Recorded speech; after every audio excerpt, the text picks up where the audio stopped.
Second point, nous avons dit we are invited. Comme nous sommes en Christ, nous venons finalement à être acceptés dans la famille des enfants de Dieu. Nous sommes acceptés tels que nous sommes. Mais Christ ne nous laisse pas tels que nous sommes. Il travaille en nous jusqu'à ce que nous devenions exactement comme Jésus. Amen. Nous nous sommes dit qu'il n'est pas question de fuir, attendre jusqu'à devenir parfait et puis venir à Christ. Nous nous sommes dit qu'il faudrait venir tel que l'on est. D'ailleurs, l'invitation est à tous ceux qui sont fatigués et chargés. Venez à moi, vous tous qui êtes fatigués et chargés, je vous donnerai du repos.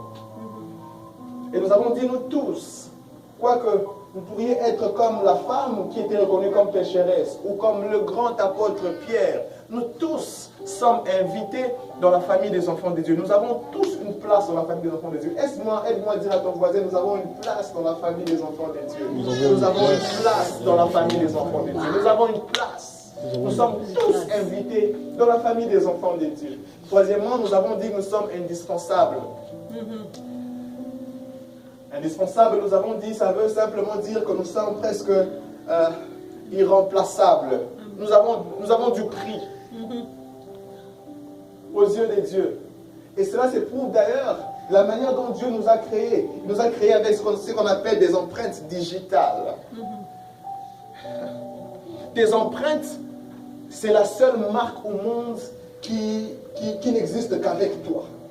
Tout ce que tu touches porte tellement ta marque que même la police peut savoir que c'est telle personne qui a touché. Il n'y en a pas deux dans le monde.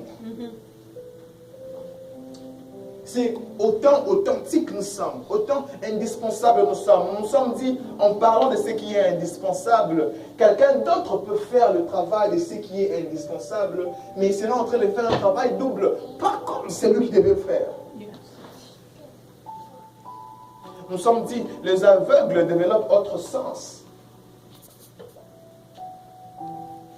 Du fait qu'un aveugle peut écouter de loin, peut sentir, peut balbutier ainsi, par-ci, par-là, et essayer de frayer son chemin. Mais cela lui sera plus facile si l'œil était là. On s'est dit qu'on peut se déplacer sans le pied. On peut se traîner qu'avec les mains. Mais ce serait beaucoup plus facile si les pieds prenaient la charge de porter le corps pour amener le corps où on doit aller. Yes. Et nous nous sommes dit, nous sommes aussi indispensables. Dieu nous a amenés sur terre afin d'apporter quelque chose de nouveau. C'est ce qu'on appelle les buts et les desseins de Dieu. Nous ne sommes pas venus en tourisme. Nous sommes venus parce que Dieu veut accomplir un travail par nous. Le monde n'a pas besoin de notre Steve Jobs. Le monde n'a pas besoin de notre Oral Robert. Le monde n'a pas besoin de notre Paolo Coelho. Nous nous sommes dit, certains d'entre nous sont notre marque, sont notre ajout, sont notre touche. Le monde risque de rester stérile. Il est important de savoir nous réveiller à chaque moment pour dire que nous avons un rôle à jouer. Dieu a déposé des potentiels, des éléments en nous que nous devons à tout prix nourrir le monde. Do you know that you got something? Savez-vous que Dieu vous a apporté sur terre pour un devoir? Pourquoi vous êtes dans la famille dans laquelle vous êtes? Pourquoi vous êtes dans la contrée dans laquelle vous êtes? Pourquoi vous êtes dans la communauté dans laquelle vous êtes? N'est-ce pas pour un but? Vous étiez en train de donner un exemple des personnes qui diront, mais nous sommes censés cotiser pour nourrir maman. Nous sommes censés cotiser pour nourrir papa. Et puis si maman n'avait qu'un fils unique, pour que ta maman vive, on doit vraiment attendre la cotisation.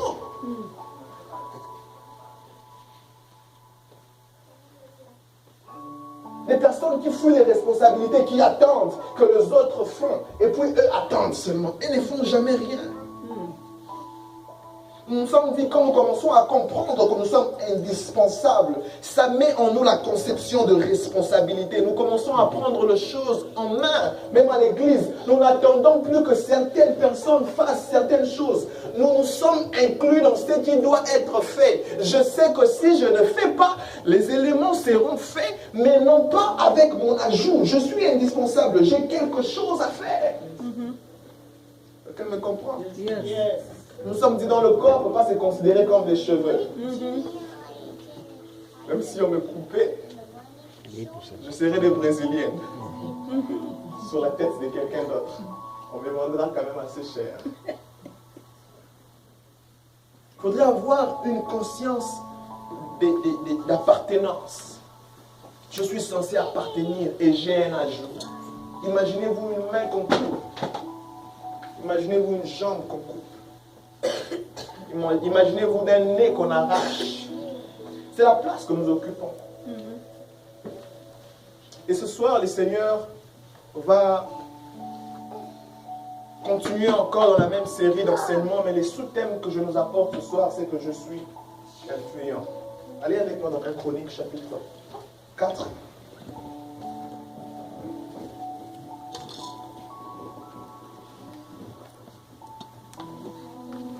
Chronique, chapitre 4. Nous allons commencer du 1er au 10e verset. 1 Chronique, chapitre 4, 1 à 10. Je sais que nous verrons de noms que nous n'allons presque pas comprendre. Soyez avec moi. C'est pas grave. Nous aurons peut-être du mal à lire, mais c'est pas grave. Le premier texte est dans 1 Chronique, chapitre 4. Le fils de Juda. Si sur votre Bible, soulignez Juda.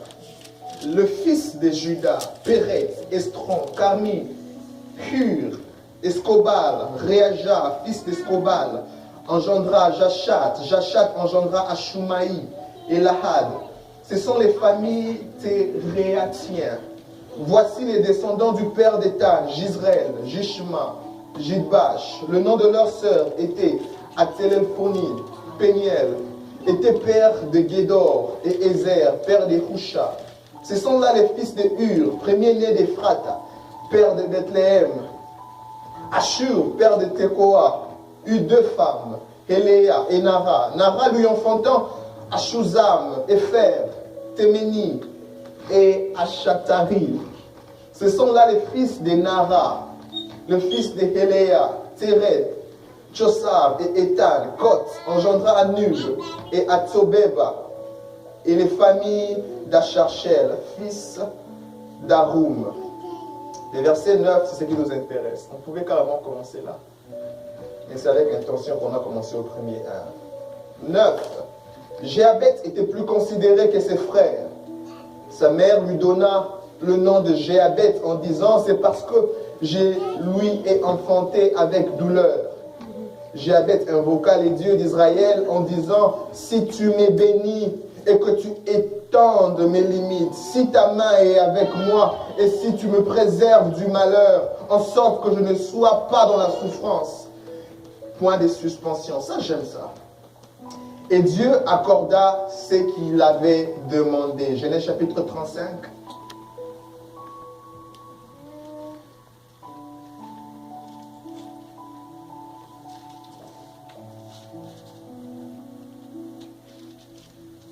Je serai en train de lire avec parole de vie, simplement parce que c'est un peu beaucoup plus explicite. On commence au verset 16.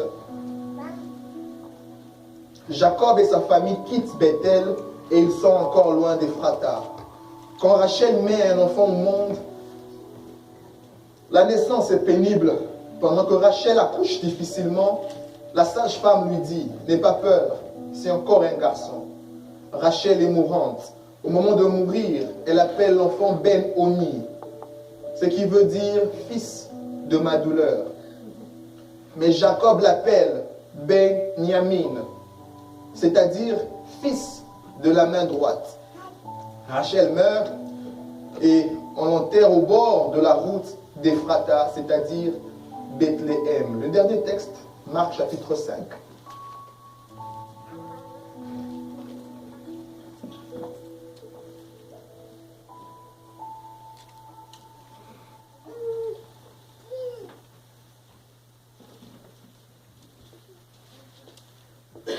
Nous allons commencer au premier verset. Marc chapitre 5. Ils arrivèrent à l'autre bord de la mer, dans le pays des Gadarénéens. Aussitôt que Jésus fut hors de la barque, il vint au-devant de lui un homme sortant des sépulcres et possédé d'un esprit impur. Cet homme avait sa demeure dans les sépulcres et personne ne pouvait le lier, même avec une chaîne, car souvent il avait eu les fers aux pieds et avait été lié de chaînes, mais avait rompu les chaînes et brisé les fers, et personne n'avait la force de le dompter. Il était sans cesse nuit et jour dans les sépulcres et sur les montagnes, criant et se meurtrissant avec des pierres. Ayant vu Jésus de loin, il a couru, se prosterna devant lui et s'écria d'une voix forte: qu'a-t-il entre moi et toi, Jésus, Fils du Très-Haut? Je t'en conjure au nom de Dieu, ne me tourmente pas, car Jésus disait: sors de cet homme, esprit impur. Et lui demanda quel était ton nom. Légion est mon nom, lui répondit-il, car nous sommes plusieurs. Et il le pria instamment de ne pas les envoyer hors du pays. Il y avait là, vers la montagne, un grand troupeau de pourceaux qui paissaient. Et les démons les prièrent, disant: envoie-nous dans ce pourceau, afin que nous entrions en eux. Il leur permit, et les esprits impurs sortirent, entrèrent dans le pourceau, et les troupeaux se précipita des pentes escarpées dans la mer. Il y en avait 2000, et ils se noyèrent dans la mer. Ceux qui les faisaient paître s'enfuirent et répandirent la nouvelle dans la ville, dans les campagnes. Les gens allèrent voir ce qui était arrivé. Ils vinrent auprès de Jésus et ils virent les démoniaques. C'est lui qui avait eu la légion, assis, vêtu et dans son bon sens. Assis, vêtu et dans son bon sens. Assis, vêtu et dans son bon sens. Et ils furent saisis de frayeur. Ceux qui avaient vu ce qui s'était passé leur racontèrent ce qui était arrivé aux démoniaques et aux pourceaux.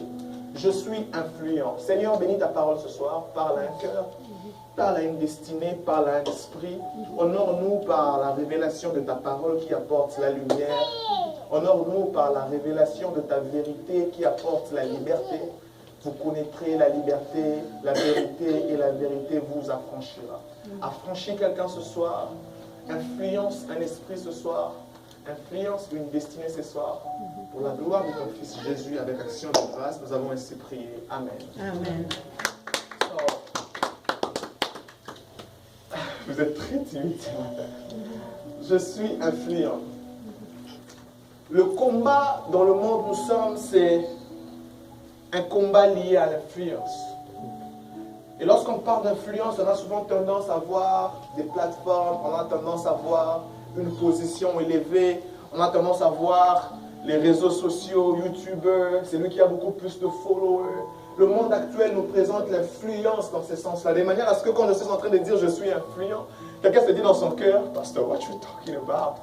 D'ailleurs, ces messages ne me concernent pas. Quelqu'un se déconnecte automatiquement en se disant: non, non, on parle d'influence. Il y a des personnes influentes et moi, je ne fais pas partir du groupe. Donnez-moi juste le temps d'aborder vos messages, de finir, et à la fin du message, vous comprendrez si ou pas vous faites partir du groupe des personnes qui aussi à leur tour doivent influencer ce monde.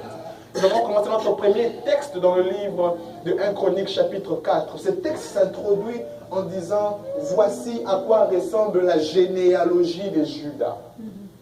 Voici à quoi ressemble Judas. Vous devez vous rappeler avec moi que Judas était le 4e fils de Léa. Léa a mis au monde en premier celle qu'elle a appelée Ruben, en disant: cette fois-ci, mon mari m'aimera. Et vous comprendrez que dans le temps, les noms étaient souvent attachés avec la personnalité. Lorsque vous lisez l'histoire des Ruben, vous verrez que Ruben était toujours en train de vouloir faire les choses pour être aimé. Lorsque la famille de Joseph est en train de comploter contre Joseph pour vouloir le vendre, Ruben est en train de vouloir faire semblant de protéger Joseph, non pas parce qu'il aimait Joseph, mais parce que Ruben était aîné et il se disait: qu'est-ce que je dirais à papa si Joseph n'est pas là? Ce n'est pas qu'il aimait papa, il aimait Ruben plutôt qu'il aimait Joseph, mais c'est qu'il se disait: je dirais quoi à papa? Je suis aîné, je serai un responsable, irresponsable. Tout ce que Ruben faisait juste parce qu'il voudrait être accepté d'une manière ou d'une autre. Il voudrait être aimé. Il donne un second fils au monde qu'on appelle Siméon. Siméon veut dire: Dieu a vu que je ne suis pas aimé de mon mari. Et telle a été aussi en grande partie l'image de la vie de Siméon. Vous vous rappelez même lorsque Joseph est devenu grand dans la terre égyptienne et que finalement ses frères sont allés chercher du pain en Égypte. Joseph dit, est-ce que vous êtes tous ensemble ici? Parce que Joseph remarquait que son petit frère Benjamin n'est pas là. Ils ont dit, non, il y a un tout petit qui n'est pas ici, mais qui est resté à la maison. Joseph dit, ok, je ne vous laisserai pas partir sain et sauf si vous ne me montrez pas les plus petits qui étaient avec vous. Alors ils ont dit, nous devons tous partir, rentrer, et puis revenir. Joseph dit, non, Siméon, toi tu restes. On prend Siméon, on l'enferme, on l'enchaîne. Pourquoi Siméon devait être celui qu'on devait enchaîner? Parce que les Siméons ont vécu toute une vie ayant comme image qu'eux ne sont pas aimés. C'est du nom Siméon que sortit le nom Simon. Vous connaissez Simon, n'est-ce pas? Les disciples de Jésus qu'on a rencontrés lors de la pêche miraculeuse. C'est le même problème que Simon avait. Simon avait un problème où il pensait toujours pas qu'il était accepté ou qu'il était aimé. Il avait un problème intérieur, des blessures intérieures. Raison pour laquelle lorsque Jésus meurt et que les anges apparaissent, les anges disent, allez dire aux disciples que Jésus est ressuscité et à Simon. Parce que si on ne dit pas à Simon de manière particulière, Simon va rester dans son coin. Vous vous rappelez dans Jean chapitre 21, après un moment donné, Simon dit de toutes les façons, moi je rentre faire la pêche. C'est ce que je sais faire le mieux. Les Siméons ont un problème de blessures intérieures. Ils ont grandi en ayant comme image qu'ils ne sont pas tellement aimés. Et je vous assure, il y a beaucoup de Siméons dans le monde.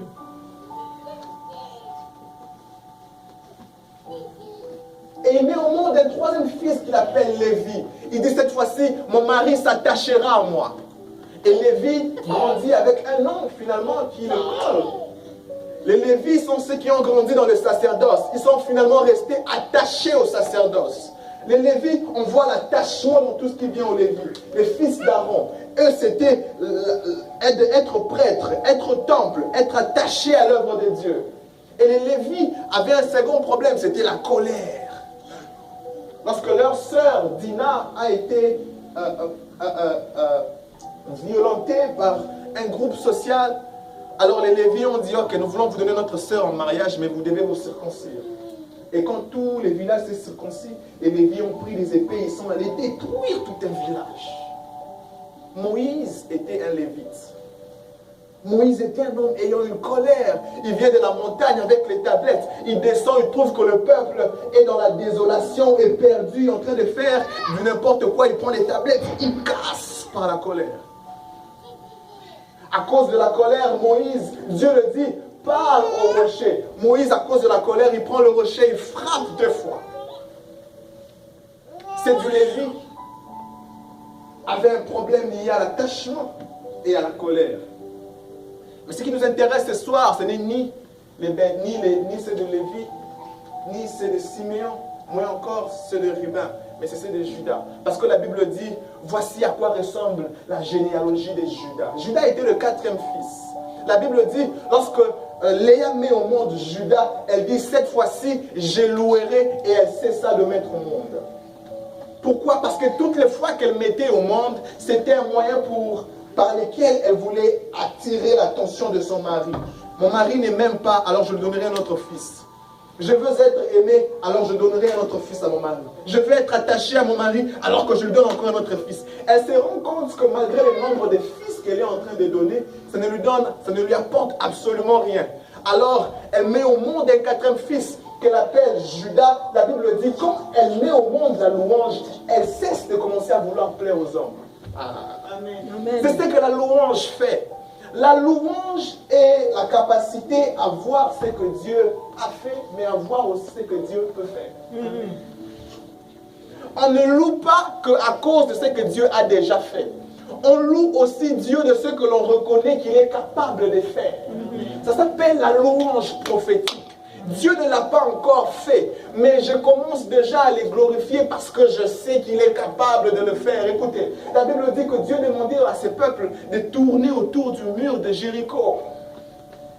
Et tourner après 7 fois, après 7 jours d'avoir tourné, tourner encore 7 fois. Et à la 7e fois, commencer à pousser des cris de joie.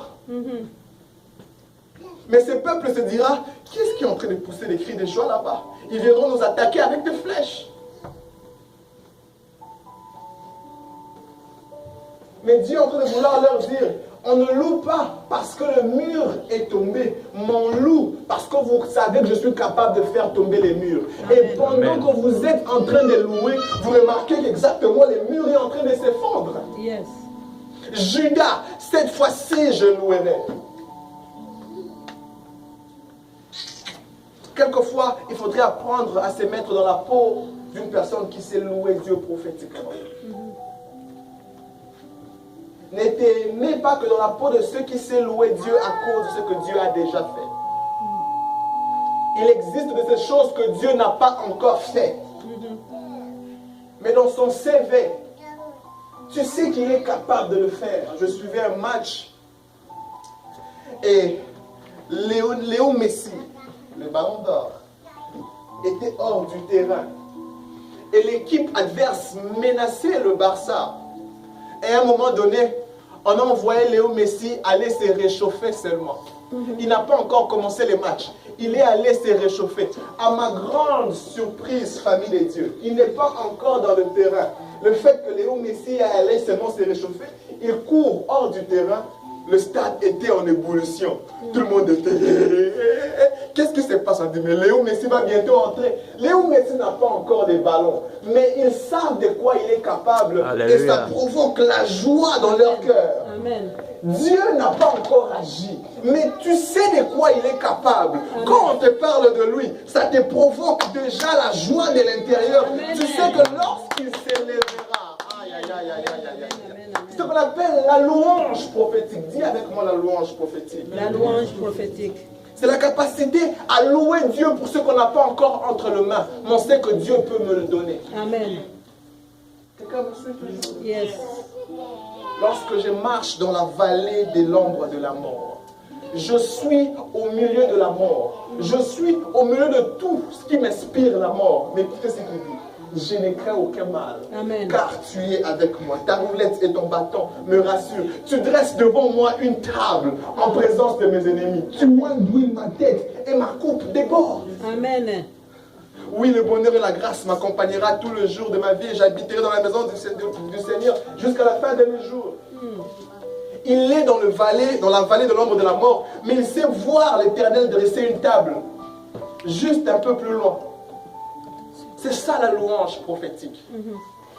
Alors ceux de Judas étaient attachés avec la louange. Eux avaient la louange attachée à leur nom. Ainsi, de la descendance de Judas est sorti les rois. C'est de là qu'est sorti finalement David. C'est de là qu'est sorti Jésus même. Vous verrez dans Matthieu chapitre 1, Jésus, fils de Joseph, fils de David, fils de Boaz, fils d'Abraham. On aligne même toute la généalogie de Jésus, on le greffe à celui de David, fils de Judas. Et Jésus lui-même s'appelle le lion de la tribu de Judas. Ces des Judas avaient la royauté attachée en eux. Et lorsque Bartimée voit même Jésus ce jour-là, il crie « Fils de David, aie pitié de moi !» Parce que ceux de la tribu de Judas avaient la royauté attachée en eux. Lorsque le Père bénit celui qu'on appelait finalement Judas, il dit le sceptre royal sera avec toi. Dans Genèse chapitre 49, il dit Judas, tu es un jeune lion, tu arraches ta proie. Et ce n'est pas pour rien que lorsque celui des Chroniques est en train de parler de toute la généalogie, il commence en disant voici la généalogie de Judas.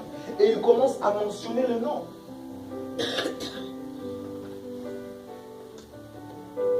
Il dit voici la généalogie de ceux qui sont appelés à avoir sur eux la royauté. Voici la généalogie de ceux qui ont sur eux la louange. Voici la généalogie de ceux qui ont sur eux les éloges. Et il commence à mentionner des noms qu'on a même du mal à prononcer. Atchusha, Atchachechem, Atchusha, un peu comme les Chinois. Au point où nous en sommes, nous avons tous oublié ces noms-là, n'est-ce pas? Il commence du premier verset, mon pasteur. Il descend jusqu'au verset 8. Il mentionne des noms, et des noms, et des noms, et des noms, qu'on a presque du mal à prononcer nous-mêmes. Et des noms qui nous disent absolument rien. Des personnes qui sont appelées à être fils de Judas. Sans influence. Des personnes qui sont appelées à avoir les éloges sur eux. Nous venons de lire leur nom maintenant. On ne se rappelle plus de leur nom. Sans influence. Ils ont existé comme s'ils n'ont pas existé. On peut enlever leur nom là-bas. On ne saura même pas qu'ils ont existé là-bas. Fils de Judas, qu'est-ce qui ne va pas avec toi? Es-tu sûr que tu es fils de Judas? Pourquoi on mentionne ton nom et ton nom est nul et sans effet? On mentionne un tas de noms dont nous avons nous-mêmes du mal à nous rappeler. Et l'une des raisons majeures pourquoi nous avons du mal à nous rappeler de ces noms, parce que ces hommes n'ont pas fait grand-chose. Ils ont existé de manière inaperçue. Ce sont les types de personnes qui se contentaient de mon pain, mon eau, ma voiture,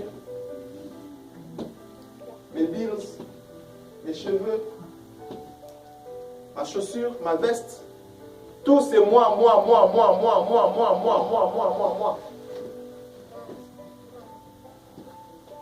Et un homme au verset 9 comprend. Son nom était Jabez. La Bible déclare qu'on lui a appelé Jéabeth parce que lorsque sa mère devait mettre au monde, sa mère a eu tellement de douleur. Et sa mère lui a appelé du nom de la douleur qu'elle a ressentie. Son mère dit, nous allons lui appeler douleur. What? Vous voyez combien il y avait des problèmes dans la tribu de Judas? Une mère qui choisit d'appeler son fils du nom de la douleur. Toi, ton nom, c'est douleur. Tu vas grandir toute ta vie dans la douleur. Si le nom était attaché à la destinée prophétique, je t'appelle douleur. Partout où tu iras, on t'appellera douleur. Lorsqu'il essayait de vivre une vie normale, on lui rappelait que son nom était condamné à la douleur. Jéabeth voulait dire douleur. C'est sa mère qui le lui a donné à cause des conditions de sa naissance. Et celui-là a compris qu'il est fils de Judas, que sur nous repose la gloire, mais que sur nous, on a déjà cité du premier verset jusqu'au 9e verset. On me mentionne, si je ne fais pas quelque chose de différent, on passera sans qu'il n'y ait rien sur moi, frère. Écoutez, famille, 1 Chronique chapitre 4 est le seul lieu où on a parlé de Jéabeth. Après, on ne parle plus de lui. Mais lorsqu'on parlait des personnes à qui on passait, on arrive chez Jéabeth, on commence à dire un peu plus de choses, parce qu'il y a au moins de choses à dire sur Jéabeth. On dit Jéabeth, lorsqu'il devait naître, sa mère a vécu des circonstances difficiles à cause de l'accouchement que lui a appelé Jéabeth. Mais la Bible dit encore que Jéabeth pria.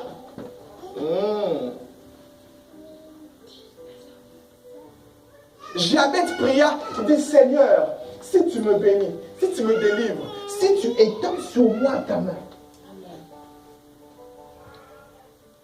Jéabeth comprend que si je continue à faire les choses comme tous ceux de ma génération, comme tous ceux de ma généalogie, je risque de n'être que comme eux. Je vais revenir un peu en arrière pour nous dire quelque chose, juste pour que nous puissions comprendre quelque chose.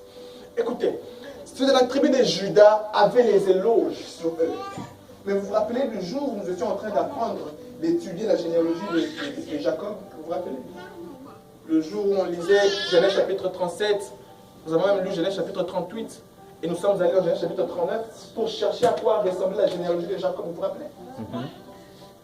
On a parlé que de Joseph, les Rubens, et puis dans le chapitre 38, on parle des Judas, qui lorsqu'ils voient qu'on vend Joseph, ils se sentent en insécurité, ils disent, Joseph a rêvé, on lui a vendu.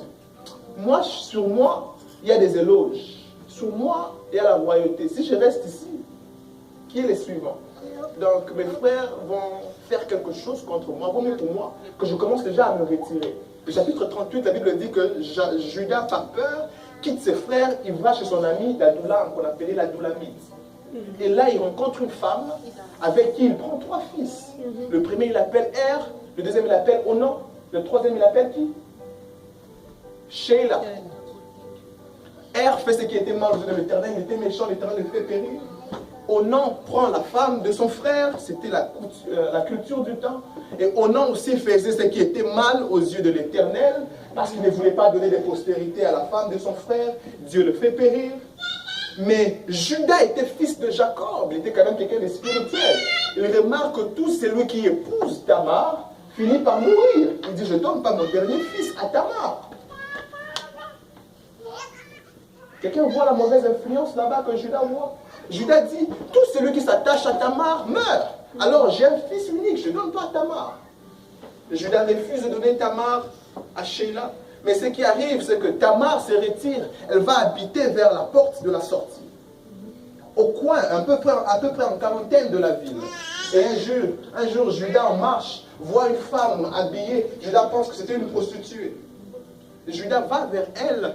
Et finalement, Judas se rend compte que c'était sa belle-fille, Tamar. Et Judas met au monde avec sa belle-fille qu'on appelle Péret. L'autre qui sortait avec le fil cramoisi à la main ou à la jambe. Dans le même Judas dans lequel on retrouve la royauté, on retrouve aussi beaucoup de bassesse et beaucoup de saleté. On voit les histoires liées à l'inceste. Et l'inceste est l'un des éléments qui détruit beaucoup de familles. Maman Astrid peut en dire mieux. Elle a parlé à beaucoup de familles, elle peut en dire mieux. C'est une peste qui rentre dans les familles, qui détruit les familles. Qui ronge les familles. Et ça ronge tellement que certaines Tamars préfèrent mourir silencieusement sans rien dire.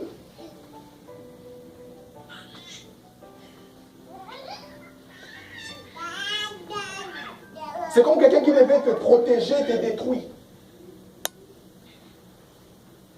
Comme quelqu'un qui devait te construire, te détruit. Comme celui qui devait te donner Sheila, te détruit. C'est ce qui s'est passé dans la tribu de Judas aussi.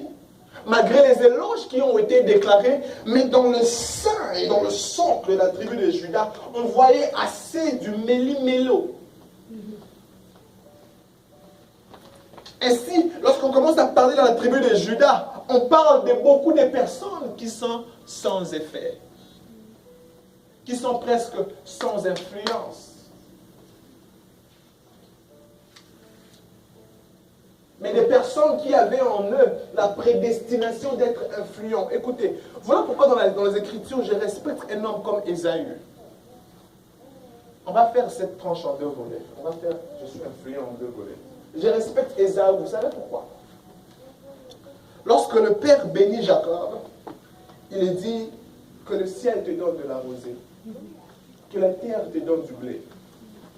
Je soumets le fils de ta mère à toi. Partout où tu iras. Il libère la parole de la bénédiction sur lui. Lorsque Ésaü vient, il dit à Ésaü, je n'ai plus rien à te donner. Tu vas errer ça et là. C'est donc anormal pour un Jacob d'échouer. Ce n'est pas waouh pour Jacob de réussir. Nous devons voir Jacob normalement réussir. Tout ce qu'on s'attend de Jacob, c'est qu'il réussisse. Le ciel a reçu le commandement de les bénir. La terre a reçu le commandement de les bénir. Partout où il est parti, il a reçu la bénédiction d'Abraham. Il a reçu l'héritage qui est descendu des années. On dit partout où tu partiras. Maintenant, dès à partir de maintenant, Jacob, toi, tu es aussi une bénédiction pour devenir une source de bénédiction. Ce n'est pas étonnant pour Jacob de réussir. Mais c'est très étonnant pour voir Ésaü réussir. D'abord, il va réussir comment? C'est un chasseur. Dans les principes d'économie, il y a ce qu'on appelle l'investissement, l'épargne. Il y a un troisième, pasteur Nico, c'est quoi? L'investissement, l'épargne et la consommation. Merci Seigneur. Et la consommation. L'investissement, l'épargne et la consommation. On ne les enrichit pas par l'épargne. On s'enrichit par l'investissement. D'ailleurs, celui qui épargne trop finit par s'appauvrir parce qu'un problème va venir et toutes ses épargnes sortent. Mais celui qui investit grandit. Les chasseurs ne vivent pas par investissement. Les chasseurs vivent par consommation et épargne. C'est-à-dire qu'ils vont à la chasse, ils trouvent un gibier, ils amènent le gibier qu'ils tuent, qu'ils mangent et puis qu'ils gardent un petit peu pour manger après. C'est ça l'épargne. C'est donc impossible pour un Ésaü de réussir. C'est un chasseur. Quelqu'un me suit? On ne peut ne pas voir un Ésaü réussir. Il va réussir comment? Chez nous, on dit Boukalelo. Bialelo. Tout ce qu'il connaît, c'est consommer. D'ailleurs, c'est à cause de ça qu'il a raté la bénédiction, vous vous rappelez? Lorsque son père dit, tue-moi un gibier, il est allé chercher. Il vit autour du jour. Il vit au jour le jour. C'est ça la vie des chasseurs. Comment il va devenir riche? Comment il va devenir influent? Son père lui dit, je veux te bénir, mais il n'a rien entre les mains. Il sort, il doit chercher. Et pendant qu'il va chercher, la Bible dit que Jacob lui était berger. Il rentre juste dans sa bergerie. Il prend un brebis qu'il tue. Il dit à maman, fais une sauce rapide comme papa aime. Et il est béni. Pendant ce temps-là, Ésaü continue à chercher un gibier. Comment il sera béni? Mais vous vous rappelez le jour où Ésaü a rencontré son frère Jacob? Jacob a mis des dons devant pour dire, donnez à mon Seigneur. Mais le jour où il rencontre Ésaü, il se rend compte qu'Ésaü n'était pas pauvre. Ésaü avait aussi ses serviteurs avec lui et il pose la question, à qui tu as réservé tout ce qui était devant là?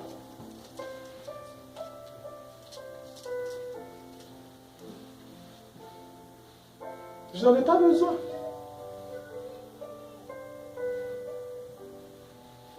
C'est-à-dire que Ésaü n'est pas resté comme il était. Ésaü a compris qu'il devait changer quelque chose. Il n'a pas continué à vivre au jour le jour. Il n'a pas continué à vivre autour du jour. C'est le problème que nous avons dans cette génération, surtout dans ce pays.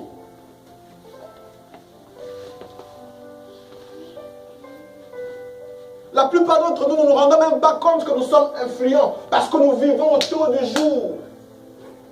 Et nous vivons qu'à cause de nous. Tout ce que je fais tourne autour de moi.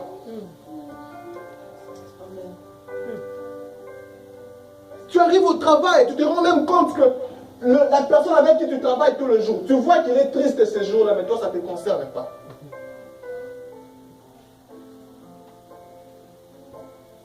Parce que l'influence veut dire avoir beaucoup de followers, avoir une page YouTube, avoir beaucoup de vues sur Instagram. C'est ça l'influence de nos jours. Alors que ça commence même partout où nous fréquentons souvent.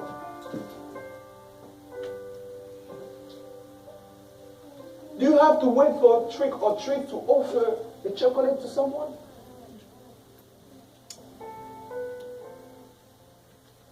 Poser la question à quelqu'un, comment tu vas aujourd'hui? Quelqu'un même vient te dire, ma fille a été opérée.